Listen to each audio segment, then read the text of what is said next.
Good morning, everybody. Actually, it's not morning, it's afternoon. I have a confession to make. I am going to do the Baccala today and show you guys how to do it because, honestly, Baccala, I'm going to do it in kind of a classic kind of stew style.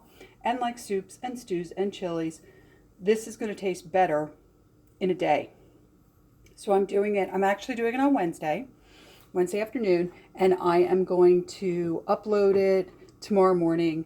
And I'll take a picture of it later today so you can see what the kind of finished product looks like. But then I'm going to store it overnight because it's gonna get better. It's one of those dishes, and you'll see why. The ingredients are kind of a dead giveaway that it's going to be, um, you know, better the next day. All right, so what am I starting with? I have my crock pot going. You can see this little bit of steam on here. I have the crock pot on high with a little bit of olive oil, about 2 tablespoons. And I have in there about a teaspoon of minced garlic, a half an onion, and the very smallest amount of salt, and maybe a teaspoon of black pepper. And that's all I have so far. And you can saute in a crock pot. But for this particular recipe, I'm not really doing a lot of sauteing. So really, the reason I have the oil warming up in here is because I am going to be using this loveliness, rosemary. And rosemary, I'm going to show you guys in a minute how you take the rosemary off the twig. This is from my rosemary plant that lives in front of my house. Rosemary, in my opinion, is very essential to this dish for 2 reasons. Rosemary and fish taste great together. That's the first reason. The second reason is, if you know anybody Italian, we are an incredibly superstitious bunch. And rosemary is one of several herbs. There's not a lot of them, but there's a couple. That is a medicinal herb. It is a culinary herb, but it's also a magical herb. I, like lots of Italians, have a rosemary plant near my front door to wish away and keep away evil spirits. And I bought this plant at a supermarket, a local supermarket that's a large chain. That tells you how superstitious Italians are, that they actually sell potted rosemary plants right around Christmas time in a community that has a large Italian population. It's just so funny to me. So I'm going to show you guys how you take the rosemary off of its stem. All right, so you destem rosemary simply by doing this. You just take the rosemary, these are nettles or needles, and you just go in the opposite direction that they're growing. So they're growing upward, so I'm pulling them downwards. And yes, my hands are very clean, and gosh, you can just smell these already. I haven't even chopped them yet, and you can already smell the beautiful rosemary smell coming off of these. And then when you're done, the rosemary's on your hands, and you take it and you run your hands through your hair. Because rosemary oil, among other things, is incredibly good for your hair. It's also good for your dogs. If you have a dog who has a lackluster coat, try giving them a little bit of rosemary oil in their food, just a touch. It's really good for them, and you can find it in pet departments. I see it all the time. I see like flaxseed and rosemary oil together for dogs. So I'm just going to rinse my hands real quick. Okay, now I'm going to take this rosemary, and I am just going to chop it just a little tiny bit. I just want to chop it up. My rosemary doesn't look the same as store-bought culinary rosemary, which is well, first of all, there's more than one variety, but the culinary rosemary is grown indoors. It's not as tough as mine is because mine's kept by the front door of my apartment. But it's the same thing. It gives the same flavor. And for me, it's less about the flavor and it's more about the blessings because, after 2020, we all need something that will ward off evil spirits. So this is going to go into the oil, and this oil it doesn't really bubble or saute like you're used to, but I can tell it's working because I can already smell the onions, which means that it's working on the onions already. I'm going to give that a quick stir.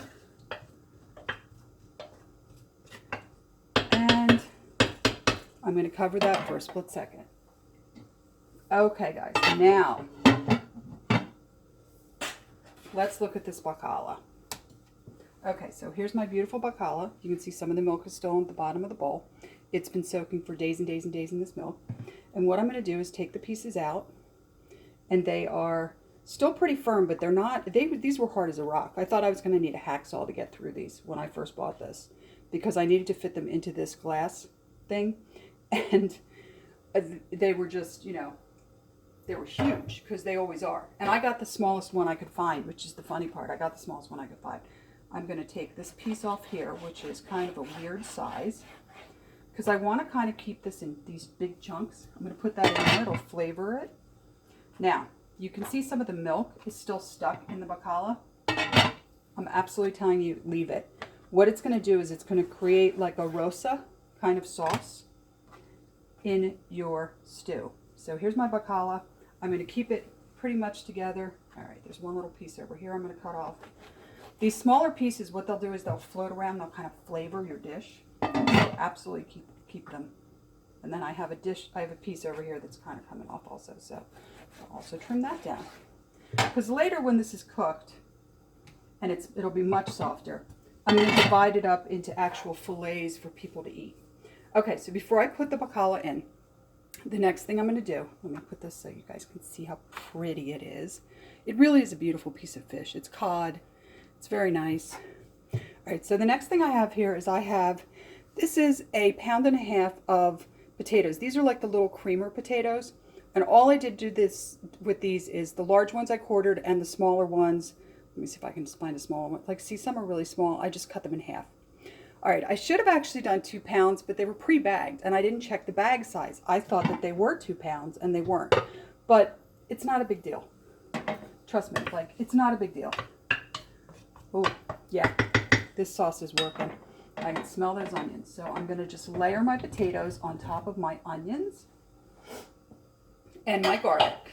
I did not put a lot of onions and garlic in because, as you can see, I'm using a petite diced tomato, and it already has rosemary, onions, and garlic, and that's why I picked these. These are tutto rosa. Now, aside from being superstitious, Italians are also notoriously brand loyal. Where I live, a couple towns away, there's a factory that is the Progresso factory, and Italians swear by Progresso soup.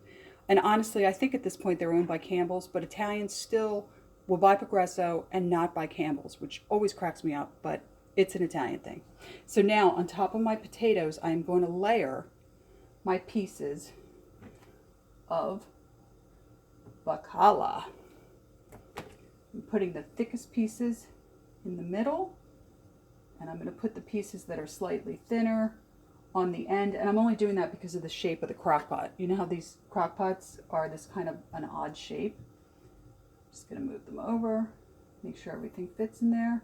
And now, let's start dumping some sauce. Okay, so the first thing I'm going to add is, this is just some tomato sauce that I have left over.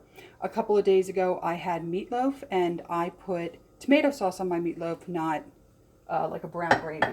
Again, kind of an Italian thing. What are you going to do?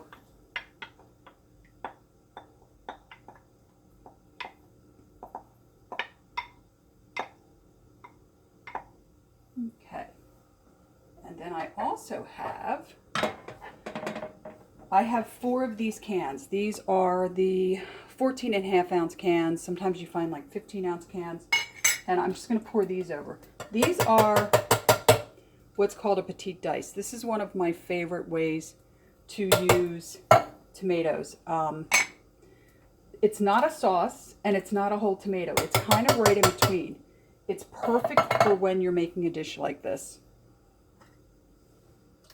I also really like to use these in like a puttanesca sauce, where you want a little more tomato if you don't have fresh, like if you're doing puttanesca in the winter and you don't have a fresh tomato source.